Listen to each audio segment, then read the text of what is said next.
仰向けに寝ていただいて、そこから両手前習いのポジションを作っていきます。でこの時に背中と床の隙間が浮かないようにしっかりそ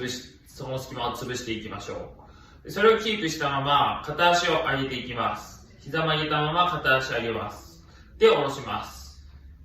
この反対も同じように片足上げて、下ろすと繰り返して行っていきましょ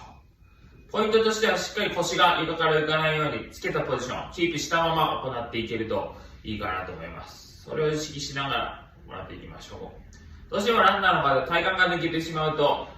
足に対して負担が大きくなったりとか、腰が反ったりとかしやすくなってくるので、まずは仰向けのポジションでしっかり体幹を使う感覚を入れていきます。できそうな方は両手万歳にして行っていきましょう。万歳にするとより腰が反りやすくなってしまうので、そこでしっかりつけたまま背中つけていただいて、お腹使いながら左右交互に行っていきましょう。